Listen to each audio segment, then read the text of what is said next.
April 1945, Bavaria.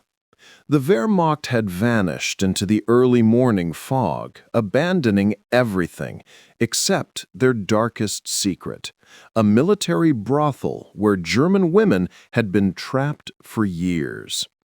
As American tanks emerged through the haze, 23-year-old Greta Weber instinctively stepped forward, positioning herself like a shield in front of the younger girls, just as she had done since she was 19. Years of captivity had taught them one brutal truth. Liberation by enemy forces rarely meant freedom. It often meant a new, even darker torment. But as the dust swirled and the tanks rolled closer, something beyond comprehension occurred. The soldiers didn't seize or divide them. They handed them blankets, soft, clean blankets scented faintly of soap rather than sweat and terror. When Sergeant Morrison posted a set of rules on the wall in German, rules stating no prisoner would be harmed or violated, Greta and the others expected mockery. Yet day after day, nothing happened. No one entered uninvited, no one claimed them as property. These were not the monsters they had been warned about. Somehow, these men still saw them as human beings worthy of protection. Yet trust, after 4 years of brutality, was a fragile thing. How does one allow it to grow when even hope feels like a betrayal? The first warning came not from words, but from the ground itself. A low, thunderous vibration rolled beneath the barracks floor, growing louder with every second. Greta pressed her back against the wooden wall, instinctively moving between the approaching sound and the 2 younger girls huddled behind her. Protection, she had learned, meant putting herself first, making herself the target, making herself visible. "American tanks," Liesel whispered, barely audible over the approaching roar. The 19-year-old's hands fidgeted with the fabric of her worn gray dress, twisting it into permanent creases over years of fear and deprivation. Ingrid Schneider, 28, still bore the posture of a schoolteacher, every movement precise, rigid, controlled. "They're coming down the main road," she said, her voice calm but taut, her knuckles whitening against the blanket she clutched. The Wehrmacht had pulled out just before dawn, leaving everything behind, including the women they had held captive.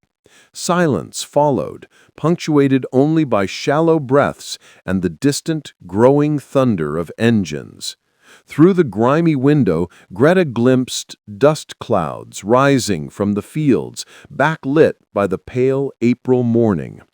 She had spent the last 4 years here, stolen from her village at 19 under the guise of essential war work. A lie so neat that her mother had packed her a bag with her best dress and grandmother's prayer book. A book long traded for a scrap of bread during the bitter winter of 1943. Yet every prayer she had learned lingered in her memory, though she could no longer summon the courage to speak them. The mechanical rumble crescendoed, then abruptly stopped. Silence returned, heavier now.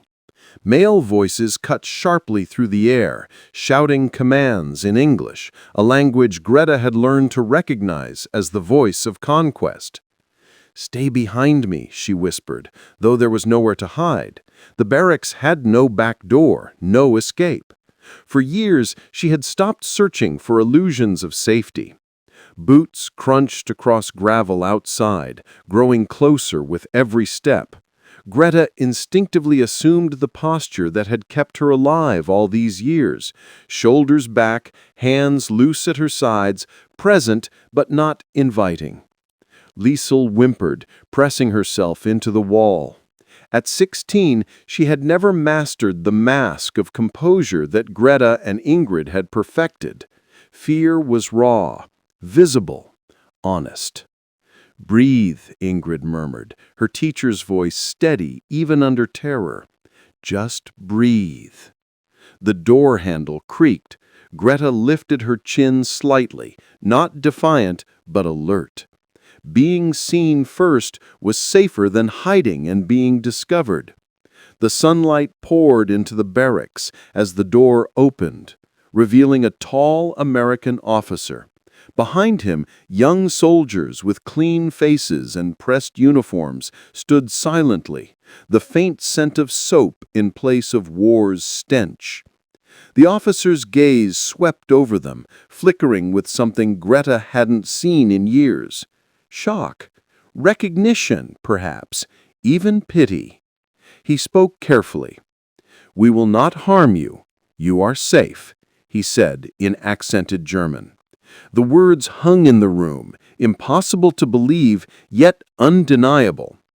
A small, impossible shift occurred in Greta's chest, a crack in the walls she had built around her disbelief. These men hadn't even crossed the threshold, and yet they offered the unthinkable: safety. The Americans led them to a truck lined with clean canvas. No one pushed or pulled them. Assistance was offered with hands extended, waiting for acceptance. When Liesel flinched, a crate was placed beside the tailgate to make her climb easier. Together, the three women rode past scarred yet spring-green Bavarian fields. The war's end was whispered, though for women like them, endings never meant freedom, only new masters, new trials. Camp Lucky Strike spread across a hillside, a temporary city of canvas and wooden buildings encircled by wire fences. Greta's stomach tightened as they approached, gates and fences echoing memories of past confinement. Building 7 became their sanctuary. 6 cots lined the walls, each with a folded wool blanket. Sergeant Morrison, weathered yet kind, posted the rules. No prisoner will be assaulted or harmed. No soldier may enter without permission. Meals will be delivered at 0800 hours, 1200 hours, and 1800 hours, no work required to earn them. The simplicity was astonishing. The first meal arrived. Hot soup placed on the floor by Johnson, a soldier barely older than Liesel. He announced his presence, waited for permission, and stepped back. For the first time in years, kindness carried no hidden price. By the 4th day, Greta's festering shoulder infection demanded attention. Asking for help had always been impossible, yet here, in this place, she considered it. Corporal Chin, the medic, tended her wound with careful explanations, asking permission before each action. Healing became something she had the right to accept rather than something coerced or stolen. As days passed, normalcy, strange, quiet, measured, crept in. Conversations began, first whispered, then stronger, speaking of gardens, children, and dreams deferred. Yet the shadow of suspicion loomed when new information about concentration camps arrived. Corporal Sullivan's interrogations shook the fragile sense of security, forcing them to confront the horrors that dwarfed even their own suffering. For 3 days they were ghosts in their own lives, haunted by the knowledge that survival itself could feel like complicity.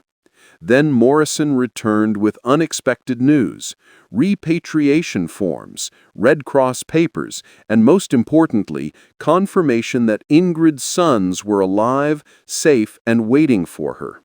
The truth of survival no longer carried only shame, it carried hope. For the first time since capture, the 3 women spoke without fear. Greta could imagine a future, no longer merely enduring, but moving toward life. Morrison's words echoed in her chest. "Tell people what you saw here. Tell them that mercy can exist even in war." And for the first time in 4 years, hope was not an illusion. It was real, fragile, and theirs.